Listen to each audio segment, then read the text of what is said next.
Welcome to University of Alberta Press's 17th Literary Cocktails. My name is Michelle Lobkowitz, and I'm Acquisitions Editor for Humanities and Literature here at the Press.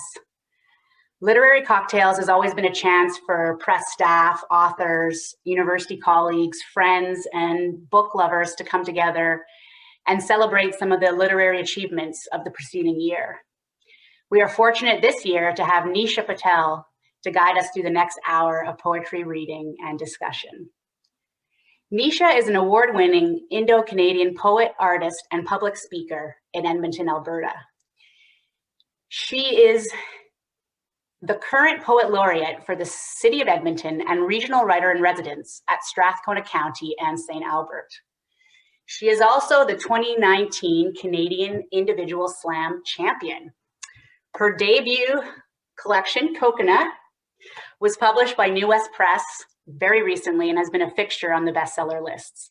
It is widely available, including from Audrey's Books, our official event bookseller and co-host. Nisha has also written 2 chapbooks, I See You and Limited Success, and co-authored Water.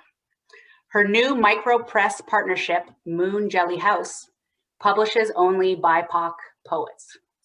And I'm going to turn it over to you, Nisha. Great. I'm so excited to be here.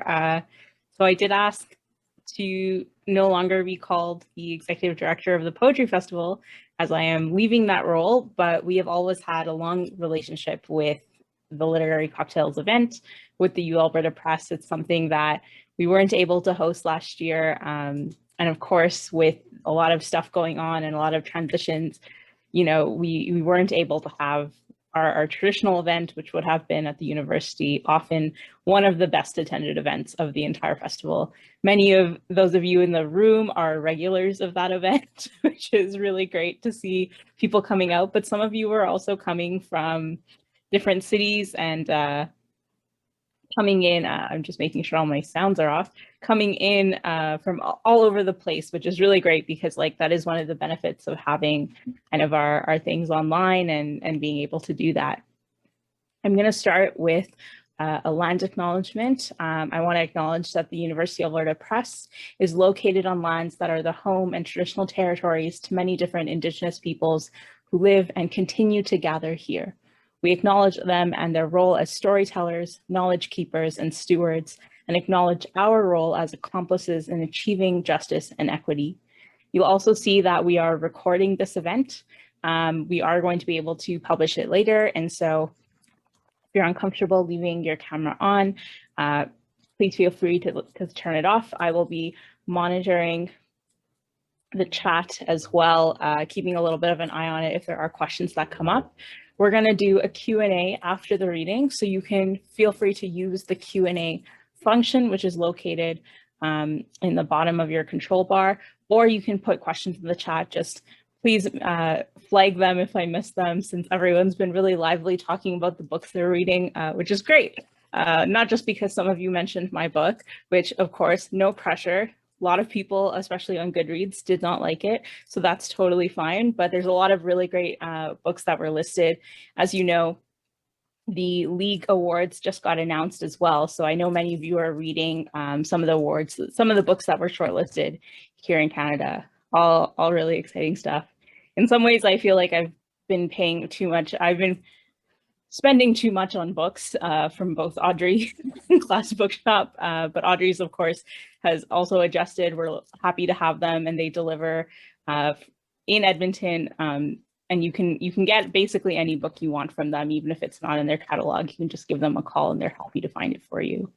So without further ado, I'm going to first introduce Douglas, who is the director and publisher of the Press, to say a few words of welcome. Thank you, Nisha. It's such a pleasure to be here with you, all of you this evening. Literary Cocktails is a highlight of any year at the Press, and this time we hold it as Alberta's Publisher of the Year, which I don't mind bragging about. So that makes it that much sweeter. Thanks to Audrey's Books for giving us this platform, and to Nisha Patel for acting as our host. Tonight is about the 3 wonderful poets we've had the privilege of publishing this past year. Micheline, Jennifer, and Aidan, thank you for allowing us to travel on this journey with you. On behalf of all of my colleagues at the press, it's an honor to have a part in seeing your poetry into the world. Congratulations to you all. Cheers, and now back to Nisha. Wonderful. Yeah, I don't know what everyone is drinking tonight. When we were at the faculty club, right, I guess they're renovating now. I don't know if they're still renovating, but there was always a good selection. I do remember that during the poetry festival, my first year, I actually fainted right before the event because I'd been going every day, all day for like 3 or 4 days. And then I napped or passed out, whatever you want to call it. I came back to go back to the literary cocktails event. And it was like that midweek getting the new breath for the rest of the festival. So always, again, a really, really wonderful time to be with readers and to see so many people who I haven't seen in person in over a year now.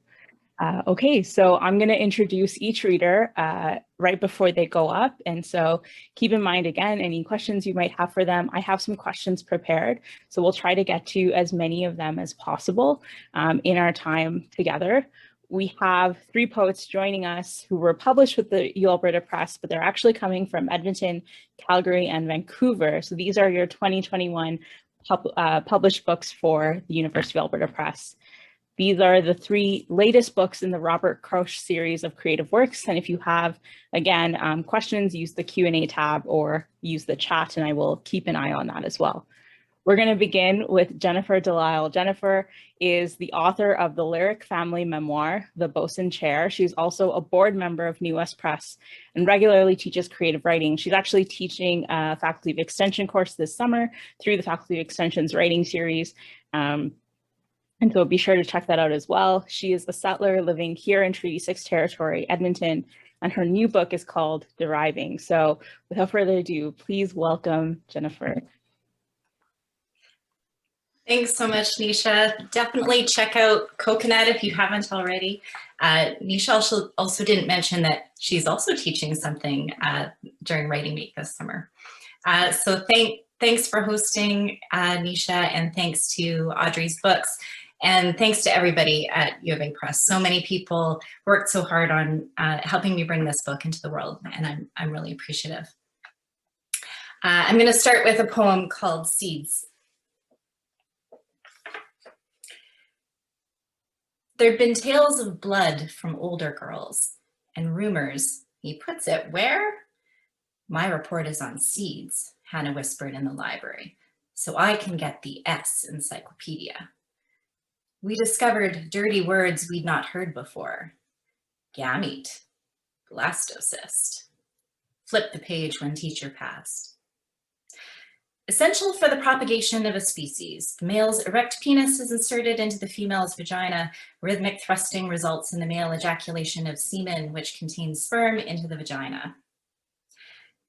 Babies came from sleeping together. Simply put Ken with Barbie in the bed and then a scrunchie beneath her dress. But we knew that Ken was incomplete in more than elbow joints, something we were missing. Laughing with a sitcom track, then mom asking quietly as she tucked me in, "Did you understand what you were laughing at?" The sperm travels into the fallopian tubes or uterus and fertilizes the ovum. The fertilized ovum produces a zygote which develops into an offspring. Still, the Britannica could not explain all the ways that bodies fit together, like seed and husk, leaf and water, caress of word, touch of look, shared breath, beads of progesterone and vials of gonadotropin, holding a cup of your sperm beneath my coat to keep it warm. Certain species also reproduce by non-sexual means, sea anemones and marine worms, for example, bud off parts of their bodies in certain seasons. In the library, we snickered, ew, when we knew we should, pictured ourselves women with women's hips and Barbie breasts, babies growing beneath our dresses. Now we know, we thought. Tried not to think about the way we were made, but imagined a boy's thing between our thighs and everything our futures held.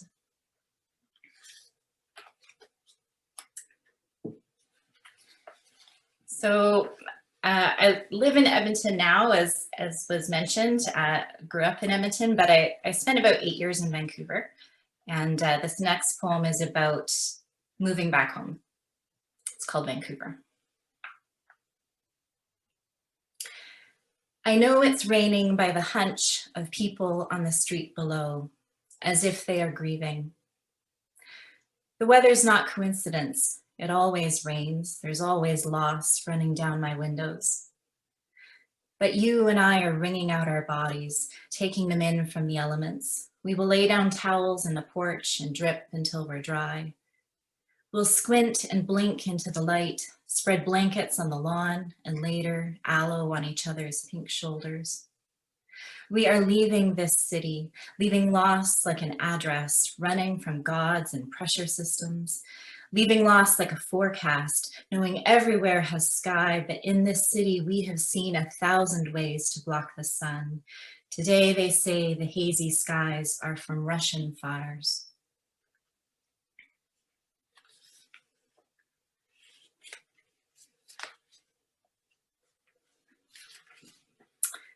North Saskatchewan.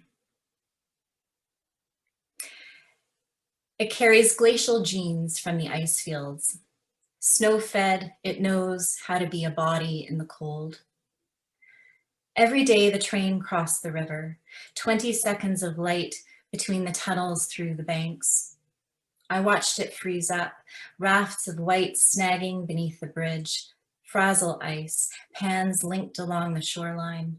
Inside me, my son was building, white fat on bone. He was born in December, when the days were narrowed, seconds of light between the black banks of a northern night. Next December, he will touch snow and watch the river from the bridge, the brush strokes of wind, the city outfalls melting open leads. Walleye and pike have learned to live beneath the snowpack, to feed on cold minnows and darkness that swim the silty channel bars. And all year long, we drink the river. So a lot of the poems in this collection riff off of and sometimes trouble etymologies. So this next one is one of the poems that does that. It's called Precarious. From the Latin precarius, held through the favor of another. Once we snuck down to the slope below the trail, my skirt lifted to the canyon, your grip the only thing between my white flesh and the cactus. This was new enough then that I trusted love over gravity, desire over pain. Not related, as one might think, to precipice, from the Latin precipitium, a steep place, from precepts, head first.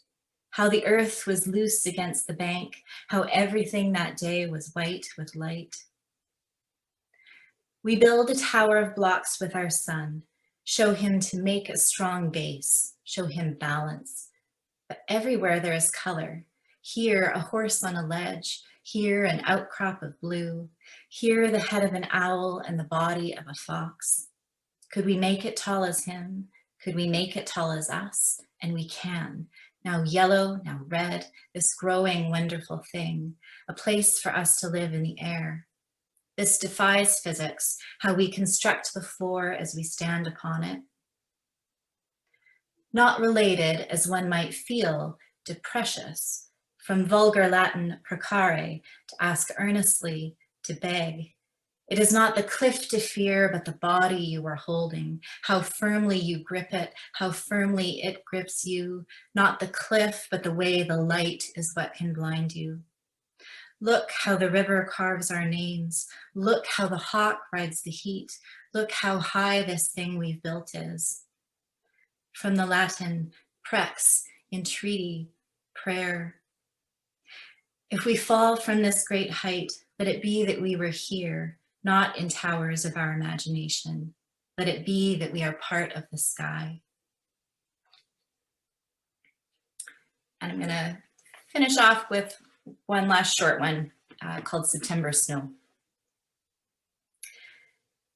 When summer ends suddenly, I see you shimmering as above a sun-baked road. We have known heat. We haven't yet deflated the kids' pool. We haven't yet picked the herbs to dry, and your body, glimpsed at bedtime between t-shirt and dark, is brown as the unchanged hairs. The robins look bewildered by the sugar covering their food. They miss the earth. And if you should ever fall out of love with me, I too want to notice. Thanks so much.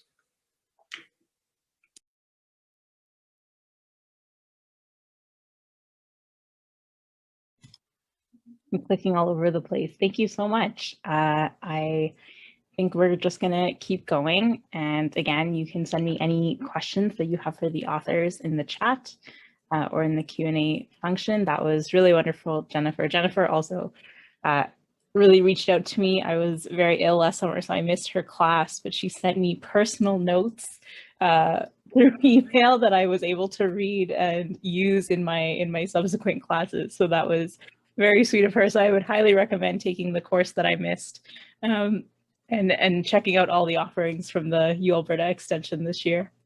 So the next author up is Aidan Chafe, who is the author of Short Histories of Light, which was nominated for the Gerald Lampert Memorial Award. He has also published 2 chapbooks, Right Hand Hymns and Sharpest Tooth. His poems and reviews have appeared in journals including ARC, CB2, Prism International, Vallum, and he lives on the ancestral unceded homelands of the Coast Salish peoples in Burnaby, BC. He's reading tonight from his newest collection, Gospel Drunk. So Aidan, please go ahead and take the floor. Thank you so much, Nisha. How's the volume? Is this okay? Yeah, you sound great. Perfect, thank you.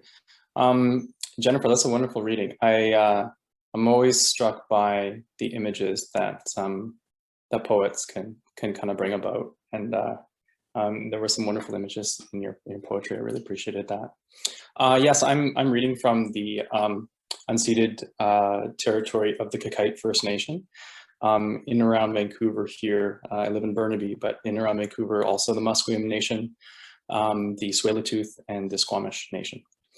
I'll read the epigraph from my book and then just kind of continue on reading poems. What is wanted are blindness and intoxication and an eternal song over the waves in which reason has drowned. Friedrich Nietzsche. Disciple. As a child, I fostered abandoned kites, imagined windows opening their eyes, the wind sneezing maple leaves into flight. Inside my house, I washed myself under a waterfall, rinsed my hands in a river. I held a plastic shell to my ear to hear the waves of your voice. My heart was late night percussion, my mind a grab bag of thoughts. I kept chasing the moment like a bad detective, any bird for a dog. Even the ocean lost me to its gurgled gossip.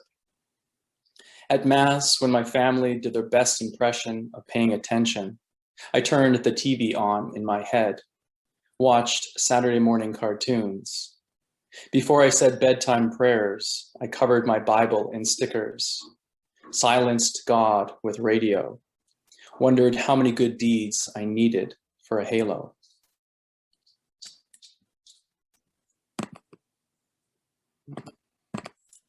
Just kind of trying to read from the screen, I realized that it's not something I usually do. Okay, here we go. This next one's titled Struggling Protagonist. In the beginning, God created sound and used it as a blunt object. He gave some animals wings, but no hope of flying. Others he banished to the ocean, too hideous for his eyes. He made science a red herring for skeptics and philosophers, so he could take the form of gadfly, sloshing through wine, buzzing into Athenian bathhouses and Roman forums. None of these things made him happy. Now God takes the form of a wild horse galloping over hills, or a flower in a field waiting to be plucked. Sometimes he's the wind whistling above water, wishing his reflection would appear. This next poem is titled Indelible. The internet informs me at 5,300 years, Otzi, the Iceman, is the oldest body with tattoos. Smoking outside Our Lady of Mercy, a man's scribed a Jesus fish onto the canvas of his sunburnt arm. Inside the gym, a boy with an explosion of veins pulls his dumbbell closer to his heart, flexes Ezekiel 25:17. A woman with a bumper sticker, "What would Jesus do?" cuts me off in traffic. And I wonder, how would Jesus feel about his name being incorporated, bled over billboards, "I'll be back," printed on t-shirts, his followers immortalizing themselves in scripture to ensure they too are not forgotten.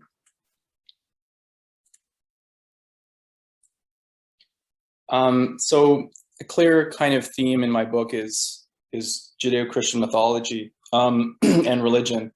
And I've always had kind of a love-hate relationship. I'm always kind of pulled in and then kind of repelled. I was really influenced in this book by reading the poetry of Katie Ford, along with Jericho Brown, two American poets whom I really admire. And I kind of got influenced in kind of writing, kind of unpacking and reclaiming some ways or kind of more modernizing biblical passages and text into our current kind of contemporary landscape. This next poem is titled Holes. We fill in the holes with a bird's wing or a soldier's lung, stand mouth agape, looking at the gap in the sky. What hell we found here, hauled in overnight, to take away our dreams, the hole we dropped ourselves into. This whole body does not remain. What holy rots in us now? What war weaves into us worse than reason? What militaristic monster rises? Whose faith of a foreign kind? What father peddles his son out for parlor tricks? What war incites children to sea, believing the waters will part? What's holier than a man bearing a crown of explosives, mind full of virgins, driving his holy through the heart of the next home? What's holier than a veil of limbs on the side of a holy war? What's holy now? I'll read kind of two more poems. This next one's titled The Epistle of the Inebriate, and it's a cento, which is like an assemblage or collage of other people's lines. It's my way of kind of just stealing other people's work and putting it together. I went to the worst of bars to drink with the other animals, lifted the glass to my mouth, and I drank deeply. I drank so deeply. My head Neolithic, river of speechless current, listening to the in-between despite the abyss at the edge of the table. As the empty cans dropped out of our paws, something caught inside our throats was released. Some old grief, sprung from the head of a thousand-fisted wretch, vomiting it all up on Purse Street, tossing off expletives into the sea of cab lights, leaning on one another, too tired to go home. And this final poem I'll read, it's actually kind of part of a sonnet crown, which is not really a crown in the correct form, but there are 14 sonnets. And they deal with my addiction to, former addiction, well, it's current, to alcohol, and kind of going through that process, but also thinking about distancing myself in the sense that I could actually come to a place to writing some of the feelings or some of the things I was going through, or just some of the images that I would have a harder time writing. And so I used sort of this third person anti-hero, drowning man, as a way to kind of approach it. So I'll read 3 sonnets from that poem. It's called Drowning Man Sonnets. He drops a match on his wound to set fire to his blood. At a certain temperature, even the devil cools. Any horror can drown in the fens of a depressant. A ghost hums its dark dictionary, its sharp symphony of terrible. Monsters wake to feast on the horses in his heart, his body, an inane language, glossolalia, gibberish. He tramples hardwood, bruises wall paint. Thoughts clamber the stone well of synapses, chasing fumes from chemical birds. His mind unmoored, feet divine, dancing on a dead sea in a porcelain tub. Surrounded by sludge in a chamber of billowing murk, he lights another flame to channel the voices chanting his name. Drowning Man is not a superhero. He's the amazing alcoholic with no power of responsibility, wears an idle cape of despair, armed with denial and self-destruction, drinks to forget his shame of drinking, cradles his kryptonite to sleep, walks through time machines to speak primitive tongue with strangers, to engage in knuckle psalm, fist verse. He once awoke in a field and thought he landed on the moon, looked up to see the astronauts' light bulbs and a bright stream of fuselage tailing a lone vessel. His therapist called this a shooting star, said he was inspired by the superpower of motion blindness. But Drowning Man knows what he saw, a hero hurtling through space, gifted to a sober planet. And finally, this last one. Instead of sipping the blood of Jesus on Sunday, he flocks the church of alcohol. Holy Grail equals Old Milwaukee equals Drowning Man has a problem. Step 1, therapy. Stop drinking, see you in 2 weeks. How did it go? Stop drinking, see you in 2 weeks. How did it go? Stop drinking, see you in 2 weeks. How did it go? Stop drinking, see you in 2 weeks. How did the mind become a wheel of unreason, a loathsome ministry of self-medication? Drowning Man is a wounded sparrow seeing a wolf therapist. Step 2, Alcoholics Anonymous. Surrender to the will of God. Step 3, pedaling the broken bicycle of recovery. Drowning Man pours himself a drink, considers his next option. Thank you all for listening. Thank you so much, Aidan. We're so happy to have so many wonderful authors today. I'm going to introduce the last author, who is someone I just watched a few weeks ago for the first time and was really excited to meet. So without further ado, I'm going to introduce Micheline Maylor, who is the Poet Laureate Emeritus of Calgary and was the Calgary Public Library Author in Residence in 2016. She teaches creative writing at Mount Royal University, and her most recent book, Little Wild Heart, which was also UAlberta Press, was longlisted for 2 different league awards, the Pat Lowther Award and the Raymond Schuster Awards. She lives and works in Treaty 7 territory, and today she is reading from her latest book of poetry, The Bad Wife. So Micheline, please go ahead. Thank you, Nisha. That was a very powerful reading from Aidan. Every once in a while you have to follow someone and you think to yourself, damn, I have to follow that? That was amazing. Thanks, Aidan. It was lovely. I'm reading today from this brand new book. Oh, I see my editor, Alice Major, is here. Hello, Alice. Thank you for making my book better. This is from The Bad Wife. Self-explanatory, especially for those of you who know me. Okay. How to become a bad wife. Start with the archetype of innocence. Start as the lawful good. Let the kraken dice fall in good favor. Start with a long white sundress, strappy sandals, and bring a puppy. Flirt. Look wide-eyed at the world with brown swirling fingers, point at dreams and purple mountain bluebells. Use brown sugar in your coffee, sweeten everything. Once you are sure you are being followed by the man, let the tan of your ankles show. Hide the barnyards of your life in the hem of your skirt. Daub the light pink eyeshadow from Shopper's Drug Mart in the corner of your lids. Appear fresh. You must look good to really make the effects last before you turn dark. Turn dark after the vows. Wait until the firstborn and the secondborn. Secure your sweetness in their DNA. Then experience the rock slide of your own heart skiff across doubt's surface. Slide slowly. Gather dirt and wounds. Stay calm and frightening. Panic at your own life.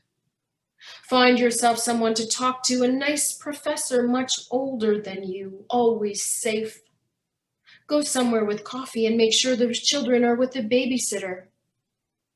Start sinking, not skimming. Become an unreliable narrator. Find danger as water invades your ears, sunlight loyal above you. See the patterns of the surface ripple and shake. Here is the diaphanous. Find yourself drowned. Utter your own epitaph from underneath the seas. Here lies the bad wife.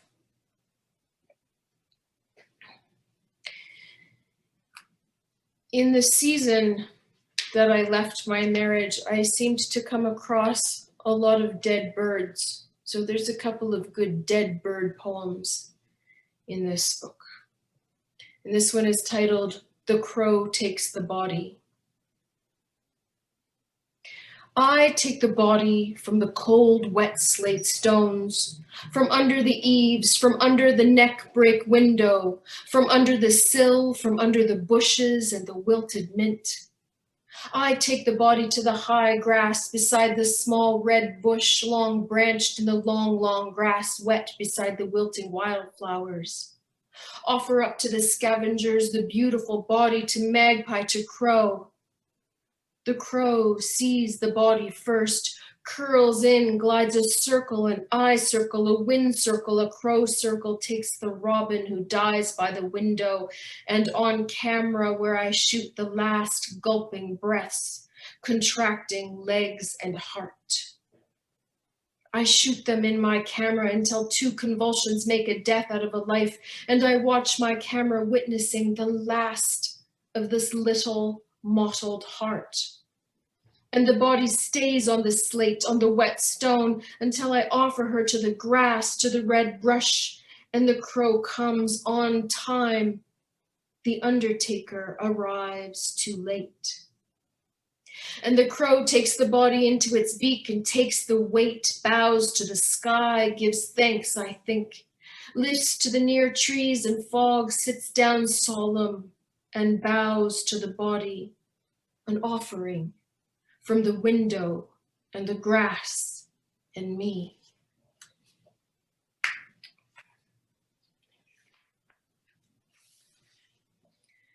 This one's titled Never Thought. I've been having home wreck dreams of you. I've got an inside view from our big window. This is a metaphor, of course, not manufacture yet. We stay shrouded in a cloud of disaster, dust in the loader bucket. The ideal view ruins itself. This is a dream I could pull out of the dark, a toothy wild punk drunk at the controls. I get ornery when unprotected. I am the wife at the party, guarded by friends' husbands who have more vigilant shoulders. Some big bully wants me for his own. You have such lovely dimples when you watch. Over there in the corner, you eye the trespasser. He drives right into your marriage and you watch. Ah, yes, ah, yes. And the pine siskin. Last week, I drew rebirth from my druid deck. And then came a small thunk at the front window, a small wreck, a little plunk. Snow still thick in the garden, vanishing spring's magic trick. I drink of my warm coffee in cool silence, searching for something else, a life hack, an inside yearning, a witchy tarot pack. The siskin flew straight, an unnoticed fellow, delivering a gooey, esoteric message. Take a closer look. Somewhere near the back of your mind, the path you seek leads somehow to satisfaction if you look. Optimistic and thick in the head, I focused on the black rabbit, the fucker in the corner of the card, and mellow the light of the room. Not the imminent smack of a tiny life dropping to death, a fresh wreck at my door. Today, the pine siskin stays fallow in the yard, loosing feathers to the wind and rock where I laid him. A meal for his friends, raven and rook. Okay. I've got two more. The next one is called So Say I. Say I will. Say I do. Doobie doobie doobie doo. Say seashell, say ambergris, say wibbledy wobbledy, say chablis. Say French blues, say skinnamarink-a-dink-a-doo, I love you. Say verdigris, say university, say Auburn, say Wimple, say I'm not a saint. Say dipshit, say mistake, say I tried, say you gave up, say whatever you need to move on. Say excuse, say weariness, something hard to swallow, say a prayer for your atheist friend. Say Windex and never see clearly again.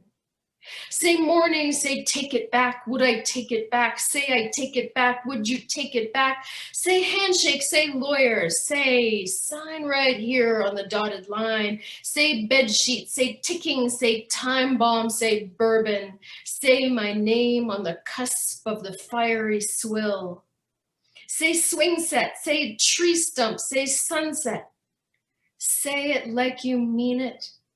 Oh, I meant it when I said it. Okay, and then the last one is inclement weather.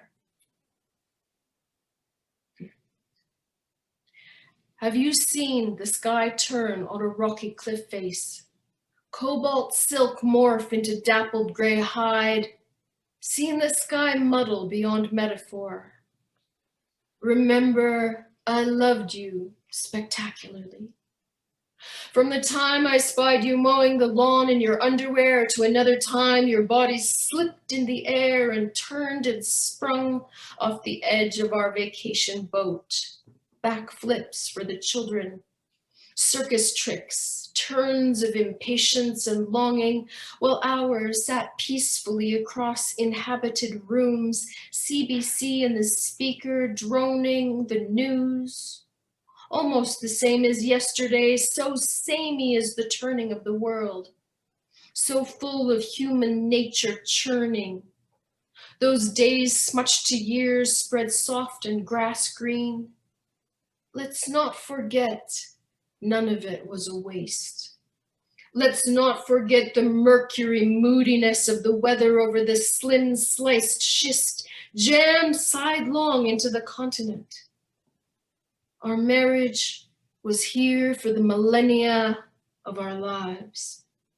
It too has a drift, a motion told in geologic time, a fault line. I have felt the color of your mood in my breast. The way you despise me now tramples down the highway, punches hooves into my chest. But I have not forgotten your beauty or the lilies you found at Safeway late on Mother's Day. The sun-bleached Celtic glacial tint of your eyes. The talks we hushed in the bathroom, private and loving, while our children slept in night-dimmed rooms hallways away. Safe then from me, from us. There is much to mourn and even much more to say, but now silence needs the length of time, the forge of memory. I have not forgotten the way clouds here scud off mountaintops and shift a whole sky, the same way tides scramble oceans. You will never be wrong in our children's DNA. We will have all of time to sit in those cells patiently together, all the stories of our past still in synchronicity.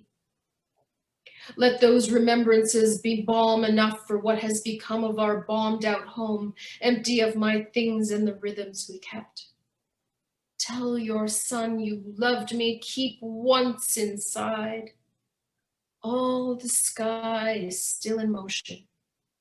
Did you see the weather shift? Even now, thunderheads might break into blue.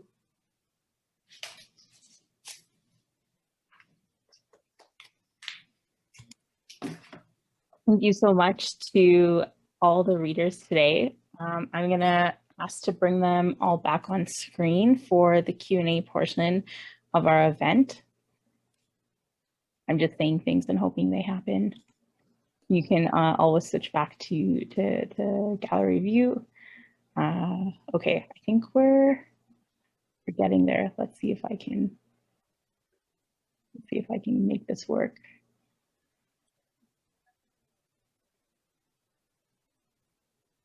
Okay. I'm gonna keep myself out of the spotlight. You'll just hear my disembodied voice, and that I think should be okay. So lots of great comments in the chat. If you didn't have a chance to look yet from your reading, please do. A lot of love for all three of you. I'm gonna start with some specific questions for each of your books. I was gifted them in advance of this event, and they were ones both me and my partner went through and really enjoyed. And so they're very different books, all three of them, dealing with a lot of big themes, right? We have things from personal hardship and struggle to so much sex in Micheline's book, to Jennifer just like completely playing with words themselves and the nature of language. So really you have a lot going on in all of these books. I'm going to start with a few questions I have for Jennifer. Your book really interprets time in a multitude of ways. It plays with time. It has poems that start and finish in different time periods. It bends our understanding of the linearity of it. I'm wondering, like, what obligations do you have to be truthful to events that happen in time frames, right? What is your job as a scribe or as a recorder or as a witness to time passing? Oh, that's a fantastic question. And I hadn't actually thought about time as being like a theme or anything. So let me take a moment to kind of wrap my brain around that wonderful question. I think, I mean, maybe part of that is coming out of the length of time that it took to write this book. Like some of those poems maybe had their birth about a good 10 years ago. And then I left them for a while and came back to them through a totally different lens. So a lot of the poems deal with infertility and miscarriage, as that first one did. And I came back to them and published this book after having had 2 kids. And so I think maybe some of that comes from the initial genesis of the poem being in that moment without, you know, sort of knowing how the story was going to end, and then coming back to it from a different life, really. Mm-hmm. So that wasn't necessarily like a conscious choice, but I'm thinking that that's probably where that comes from. In terms of like an obligation, I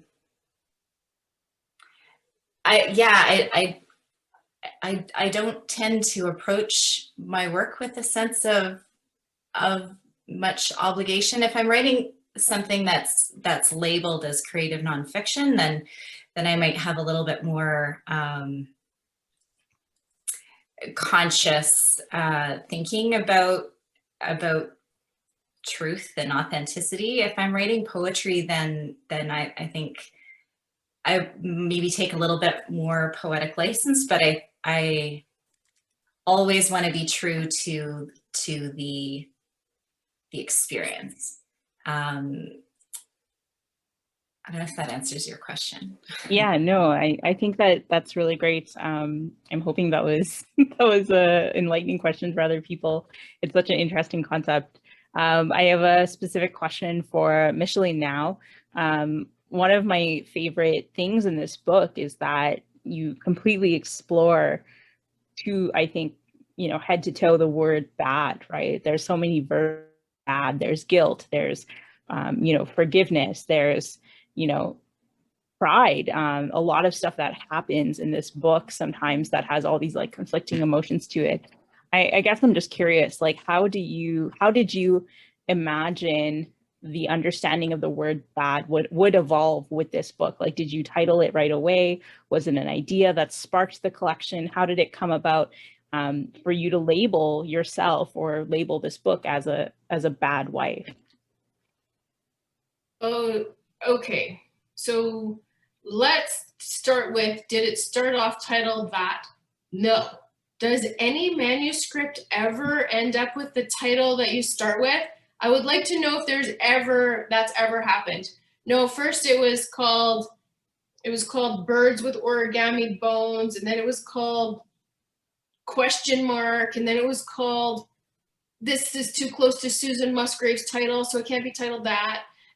And I had some help from a friend of mine. Some of you know him. His name is Bruce Hunter. He read through an initial version of the manuscript, and he's like, Micheline, it is quite obvious that your book should be titled this instead. And so we changed the title, and I was like, damn, he's right. And he deserves all the credit because he found it, even though it was completely embedded there within the book. It's amazing how we all try to wrestle and mangle our books to be called something strange or unique or whatever. But he did that. Was it my intention to investigate and propagate the word bad with a number of things? Yes, absolutely, because bad is often, even the term good wife or bad wife, even if you begin there, there's so much under the umbrella that how can you possibly jam everything in and have everyone agree even? So yes, the initial impulse was to explore and expand that term. Mm-hmm. Yeah, it's such a fascinating collection. Yeah, it doesn't hold anything back or make apologies, which is how I like to read, how the types of books I like to read. Yeah, going to Aidan, there's so many what I want to see like tweetable, quotable parts of your book, just like little 2 lines that come together and like make a whole piece just shine. Some of my favorites, where you talk about the town that loves the Bible but barely reads it, was great. Some boys are gods, other boys worship. A lot of the book tackles masculinity, especially white masculinity and what that looks like. But this one, Nothing Written is Sacred, was something that I feel like, I hadn't heard in that way before, in such straightforward language. How has, how has the process been taking what are difficult memories or childhoods or challenges and making them sacred or non-sacred through the act of writing? Like, what has that process been like for you?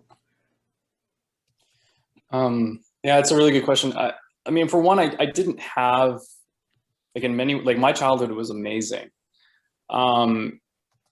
There were parts of it that were challenging, but for them, like I have a wonderful family. I had all this great support, but sorry, I know we've already seen Alejandro. He might jump up here and need some attention. But I mean, the two that kind of, as I got older, realized were very problematic was the kind of toxic masculinity that seemed to be very pervasive wherever I went. The cultures I was in, I grew up playing a lot of high-level hockey, and that environment is toxic on so many levels. I don't even know where to begin. And also the church. It was a huge church community where I grew up. I grew up in the Bible Belt of British Columbia in Abbotsford, and at a young age, I saw these contradictions arise, and so I've always, again, like had an axe to grind for a lot of these things, because I just saw the unhealthy and aspects of them. They didn't seem to, it was that kind of that facade that existed, that I was trying to always break through as a kid. I didn't have the language for. And then when I got to university and I was thinking, I was reading, and eventually I was able to find the tools to articulate those ideas. That's kind of where I came to that point. And when you tackle also things like that, you know, I've always struggled with addiction and mental health issues. Really at that point, if you're able to overcome some of those sort of things in your life, or at least personal challenges, you can write about anything so openly. And I think you feel a sense of catharsis, and ultimately you realize that a lot of these things need to be said, because I think they help a lot of other people. And I don't know if that answers the question at all. You know, I didn't really have answers in mind, so I thought I would just let the three of you run with it. I have some general questions as well, and I didn't see anything in the chat yet, so we do have a little bit of time if one or two people want to ask, but other than that, I have plenty I could keep going on about. I want to ask, you know, releasing books, these, like, for none of you, these are the first books, right? You've had debut books out, you've written in other genres in some cases. Many of you are highly lauded, have had nods from awards or won things, and all of that is really wonderful. What do you wish you had known when you were starting that debut process that you know now?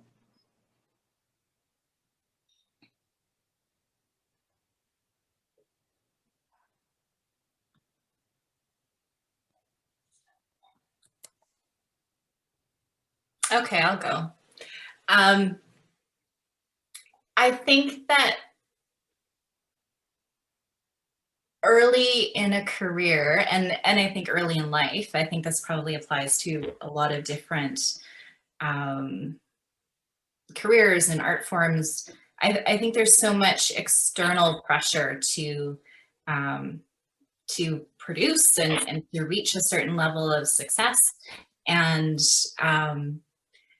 I think that I wish that I had listened less to that external pressure and paid more attention to the internal motivation, and maybe taken a little bit more time, given myself more space to explore my craft, and ignored some of those external pressures. And I think that in CanLit, there's, like, I've seen so many conversations recently around, like, the way that the, you know, poets under 30 or under 35 are celebrated. And I think that just contributes to that culture of, like, you know, if you haven't put something out early, you know, when you're young, then the kind of the moment has passed. And I think that is problematic for the development of craft, as well as your own, I don't know, mental health. and it puts too much focus on the external motivations rather than the internal ones. So which is not to say that, you know, I put out a lot of stuff early in my life. I did a PhD and had a lot of other things going on, but I wish that I had felt less of that pressure, or given myself more permission to take that space in that time. Mm-hmm. Yeah, I would just echo a lot of what Jennifer said. It just got me thinking that, you know, there's two poet friends of mine who live close by here in the Lower Mainland. One is Yanita Curtin, and the other one is Tanya Bartel. They both came out with their first books at 60. And if you read, well, I mean, I should always say should is always a word I'm always trying to refrain from. I recommend, you know, reading their work. It's phenomenal. And, you know, there's never really a point. I think somebody was talking about the challenge that we need to make for, like, emerging writers. I think that's been made for age. The idea that, like, what is an emerging writer and why are we so fixated on age? So I like what you said, Jennifer. I agree. I think that feeling like you always have to have your next book really quickly, which is exactly what I felt getting to this book, because my initial book was published 3 years ago, and all I've done, well, not all I've done, many things, but, like, in the pandemic, one poet that I just love listening to is Jericho Brown. He's just such a wonderful, vibrant person to listen to, and he won the Pulitzer for his book, The Tradition, and he takes about 10 years before publishing a book, 8 to 10 years. But every single time he publishes a book, it's like, I mean, obviously he's extremely talented, but he doesn't force himself to be confined by those time pressures. And I think that in poetry, there is maybe becoming that more and more, that you have to, like, publish or perish, which is kind of always seen in academia, but I don't think it should be so focused upon in art, because when you push it, you just get a lot of bad art. And be careful what I say, but I have seen that creeping in the CanLit community. I'll stop there.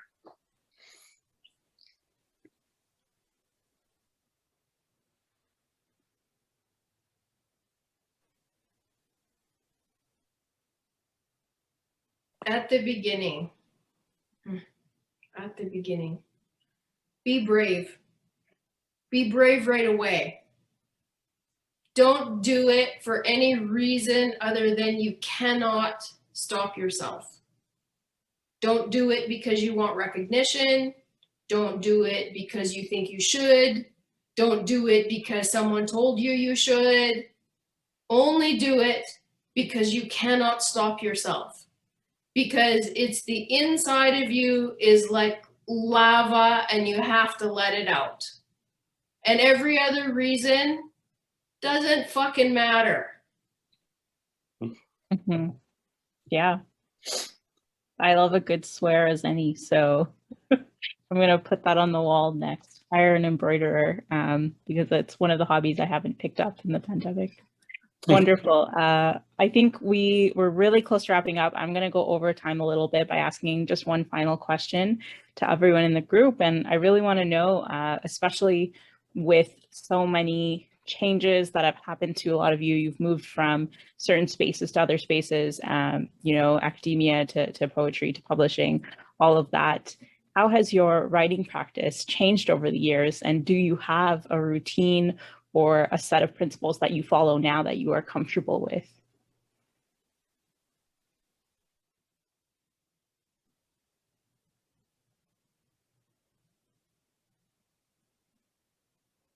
I can start.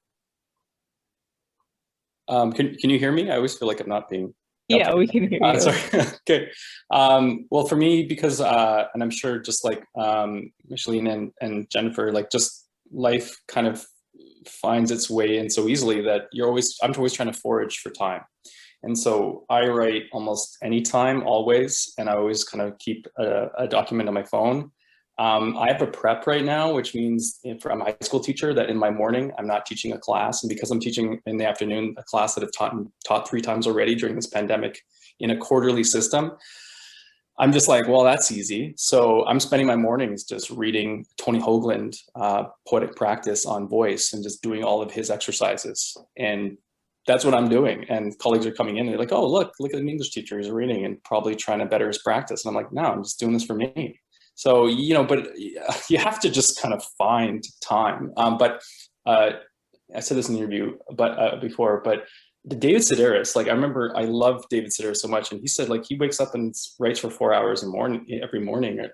He starts his day. And I think you have to be somebody that just continually practices that, because I think if you don't, then you start to find yourself challenged to be a writer, because you almost kind of are, stepping off the bike. But if you've done it long enough, it becomes, like anything. But it depends on where you are in your writing career. If you're new at it, just keep going, because you have to just get to a point where you feel comfortable. And so you have to keep at it almost on a daily basis.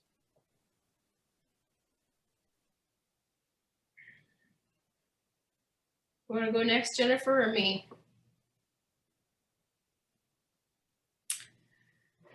Okay, for me, it's never been different. I didn't start off in one thing, jumping to another. I did them all at once, all of the time, because I was one of those compelled people.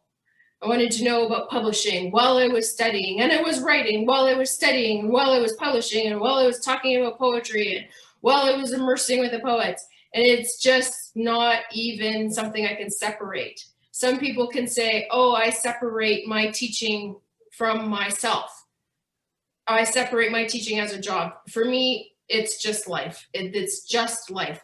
The poetry is so embedded in my life that I couldn't get it out if I had the best fabric detergent in the world. I could not get it out.